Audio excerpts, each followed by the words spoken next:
Hello there, welcome back to the channel. My name is Jon Hutman and I'm a motion picture production designer. You probably know my work from some of the films that I've done with director Nancy Meyers. Today, we are going to talk about a film from 1998 called Stepmom, directed by Chris Columbus, starring Julia Roberts, Susan Sarandon, and Ed Harris. So I have a lot of connections to this movie. First of all, Chris Columbus, who I did Christmas Chronicles with. Number two, the movie was produced by Wendy Feinerman. My uncle used to be married to her mother, and I have designed like 3 houses for her sister. Oh yeah, and I forgot to mention my good friend Jesse Nelson, who's one of the credited screenwriters on the movie, and Stuart Wurtzel, the production designer of this movie, was at my wedding. 6 degrees of separation. Are you feeling all right?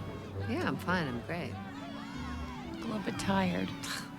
I hate when people say that. It's a polite way of telling you you look like shit. If I tell you the plot of the movie, you might not want to watch it. Julia Roberts is a successful photographer. She is trying and failing at being a surrogate mother to the kids of her boyfriend's first marriage. Susan Sarandon, in contrast, is the perfect mom in the perfect house. The kids adore her. And what we're going to find out, without blowing it, Julia Roberts, trust me, will have a compelling and inescapable reason to become a better parent to these children. Anyway, you're only allowed so many lies before it starts showing in your face and you wind up looking like... Like who? Well, he's not president anymore, so why be petty?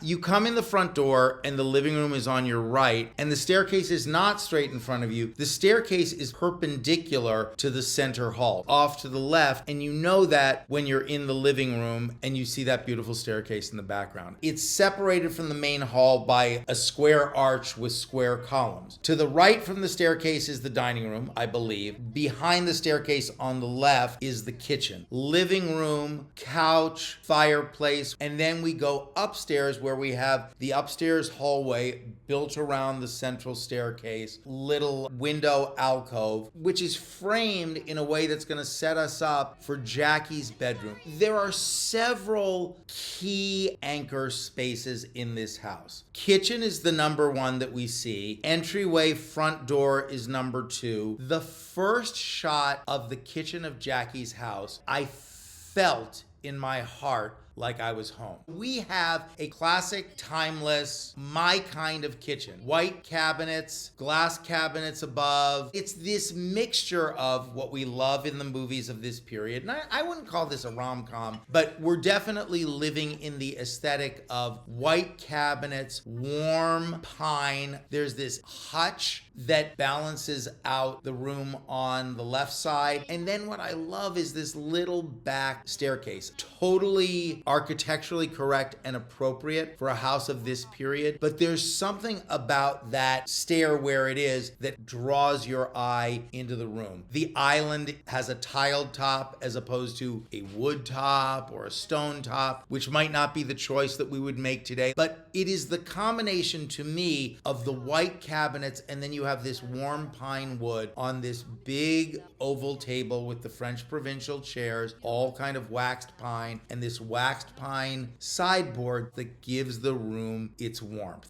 That, plus of course our favorite Benjamin Moore Oriental silk wall color, exudes warmth. If you look at the light fixtures, there's a double pendant, kind of like a billiard table light over the island, and there's a similar kind of glass shade pendant over the sink. There's something about those shades that feels correct to be in a period house. But remember, in the period that this house was built, people did not cook their own meals. The kitchens were separate. They weren't open to the rest of the house. They were much smaller. They were much more utilitarian. So what we've done is we've brought contemporary reproductions of period fixtures into this period house. And we understand that this is a modern family living in an old house. That hutch, 10 out of 10. Beautiful, beautiful set decoration by George DeTita Jr. in this house. I think there are like 3 generations of old school IA New York set decorators. Beautiful job.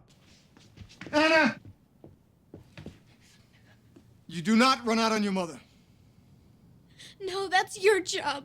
I love the staircase in this house, and I feel like it functions a couple of different ways. Number one, when you're in the living room, Jackie and Anna come out of the kitchen, you get to play the depth of that. And like the back stairs in the kitchen, that staircase, not only does it visually give you depth, there is something about the staircase as the core of the house. I feel like I'm in the center of a very safe nest. Storytelling wise and emotionally makes you understand the history of the family in this house. But similarly, when you get to the second floor of this house, what you end up with is this center hall layout where all of the bedrooms are laid out around this central staircase, which on the one hand is practical because then all the bedrooms have windows on the outside and you've got this central staircase. But I also think each of the rooms and therefore each of the characters is unified around the central hub of this staircase. And I think that's effective for the story. Did you think that I didn't have some dirty words for that little putz?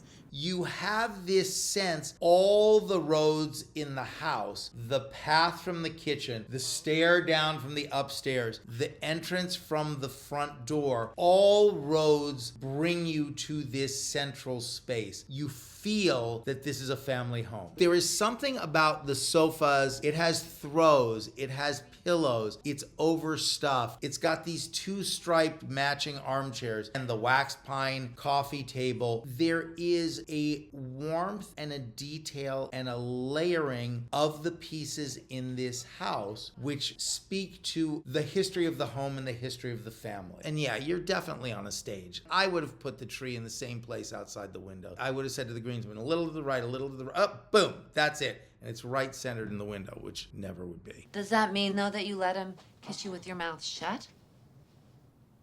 Mom. Oh, sorry. Okay.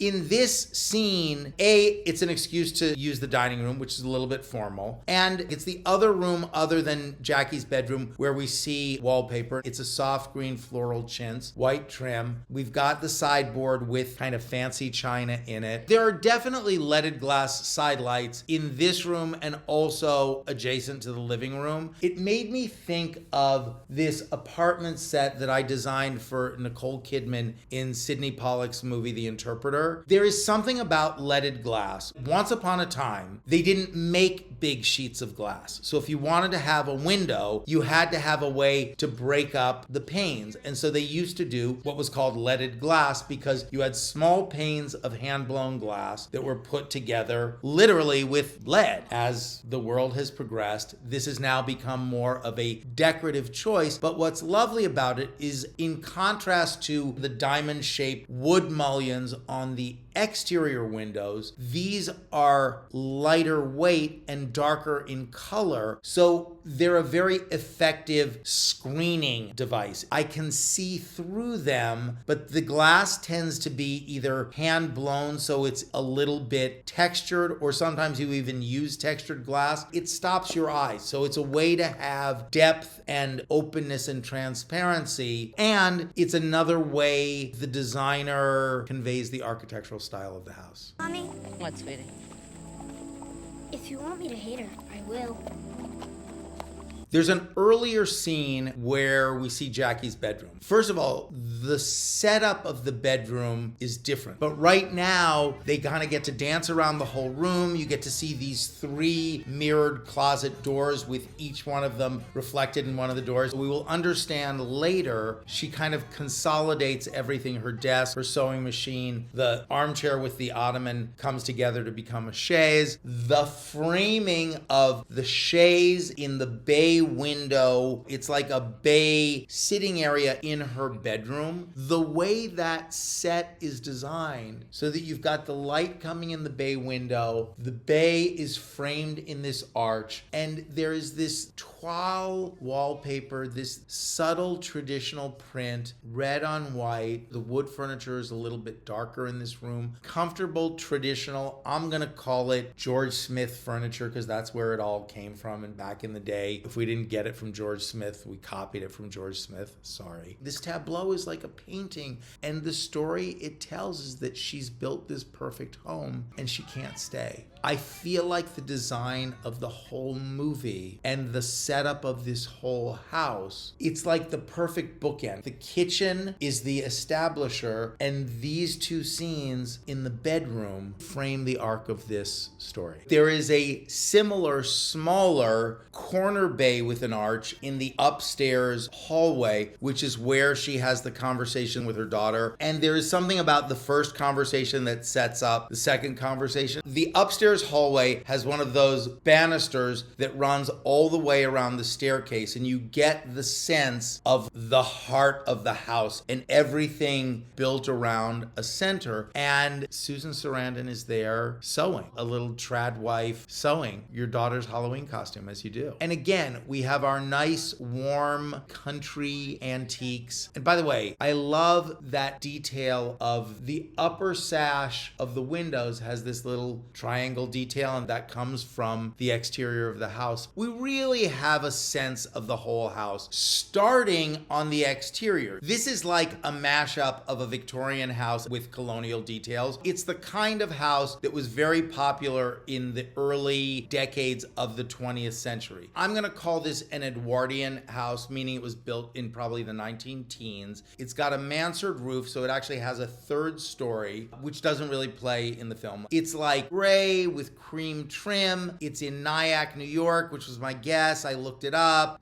You could have bought that house recently for $3.5 million. If I had $3.5 million, I would so be living in that house on the water. Just beautiful. What makes this house warm and inviting is the setting, the background of the water, the landscaping for sure, the color choice. There's that scene where Ed Harris comes over. When you see her watering her plants on the porch of her house, she's like, this is my castle, this is my fortress, you left. And it completely tells that story in terms of layout, staging, setting, and all of the details. The landscaping is so important in this movie. You see these giant mature trees, but then you see all the plantings. And what I like about it is it feels lush and well-tended without being presentational. If you notice, Anna is doing a painting. She's getting super frustrated because she can't figure out how to paint leaves on the tree. For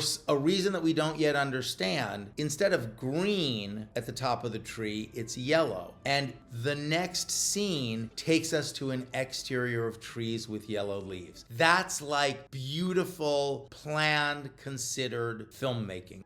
Here is a really interesting detail. I can't take credit for it. Elise noticed. If you look at the exterior of the house, the porch has a little gable end at the corner. I'm going to hypothesize that at some point, this would have been the original entrance to the porch. And I have to say, I thought maybe they added it, but I've looked at these real estate pictures of the house. They didn't. And you see the stone steps further back in line with the front door, which is what makes sense. And if you look at a high angle shot of the porch, the railing makes a little bay. So it may just be this odd little detail that allows you to have a little more ample space on the porch. And it certainly visually, design-wise, lines up with the bay where Jackie has the scene with her kids, and also that bay in the corner of the upstairs landing. Sometimes you just get lucky when you're designing a movie and, it tells you you're in the right place. Cute that they have that tire swing, isn't it? The flowers are also good in this movie. She has a good life, Jackie. Ed might not be the perfect dad, but he is definitely providing. I'll handle it from here, Isabel. Sure you will, Jackie. We discover Luke's loft in the opening scene. First of all, it's a great loft, right? We start in the master bedroom, and I'm not quite sure where in the layout the master bedroom is, but she runs up the stairs, across the balcony into Ben's bedroom. He's not there. She comes back across the metal balcony down the stairs to Anna's bedroom, which is directly under Ben's bedroom. When you're looking at the main part of the loft, you essentially have kitchen on one side with a central island and a counter behind it, and then you have the living room off to the right-hand side. And those are all built into the corner of the loft space, which has these wonderful two-story arched windows and the cast iron columns. The kitchen is defined by these blonde kind of birch plywood flat front cabinets, and then there's a metal, like a stainless steel island open underneath with stainless steel legs. Then there is like a 3-foot counter height counter, which defines the kitchen with a taller section, and that's what separates the kitchen part of the loft from the living space part of the loft. The space feels flat. You don't feel this sense of containment. Contrast that beautiful wood with white riser staircase to the very kind of utilitarian, modern, functional staircase in Luke's loft. It feels temporary, the living parts of this house. What I find interesting about the design and the choice of materials, they could have sandblasted the columns, reprimed them, and painted them a fresh gloss black, but they made the choice to embrace the history and the texture of those columns. If someone were to just show you a photograph of that loft, I'm not sure you would say this is a lawyer's loft. It's a cool architect designed space, and in a funny way, it reminds me of Sam's houseboat in Sleepless in Seattle. Isabel fits this loft. When she goes from the loft to work, it's seamless. And it totally makes sense that the version of Isabel that shows up in Nyack in black leather pants and sunglasses lives in that loft, but over the arc of the movie, she is trying to grow into the woman who could fill the shoes to live in the suburban house. And you are wearing makeup. Well, no, Isabel gave it to me. Oh. No, she just put a little on in the car, playing around. Well, you don't usually see that color in the afternoon, except on working girls. Anna's bedroom in Jackie's house is a little girl's bedroom. And in Luke's loft, Anna's room has this angry teenage girl clutter. It's an angry kid that lives in that room, and it's not a caricature of it either. Ben's room feels like Luke made up for his guilt about being divorced dad by buying that kid every toy, every magic poster. It is a very full room. We actually see more of the kids' bedrooms in the loft than we do at Jackie's house, because we understand that when we see the kids in the kitchen, they don't need to hide in their bedrooms to feel contained and comfortable. They feel contained and comfortable anywhere in that house. What's interesting as the story progresses, they come out of their shells. They are able to inhabit the space. Hey, I've got a good question. What happens to that dog? Anna, what do you think? Well, I'm allergic to dogs. If somebody showed me that loft and I could afford it, I would live in it as is 30 years later. Like, it's a beautiful loft. But Jackie's house feels like home. The achievement is the clear definition and contrast of the two homes in the movie. If you look at a picture of the loft and you look at a picture of the Nyack house, the dramatic arc of the film is, how are we going to turn this into this? How am I going to turn Isabel into Jackie? And how am I going to make this loft feel like a home? That, I would say, is the design challenge of the movie. And I literally could not have come up with a better solution across the board, hands down. It's so well done. Hats off, Stuart.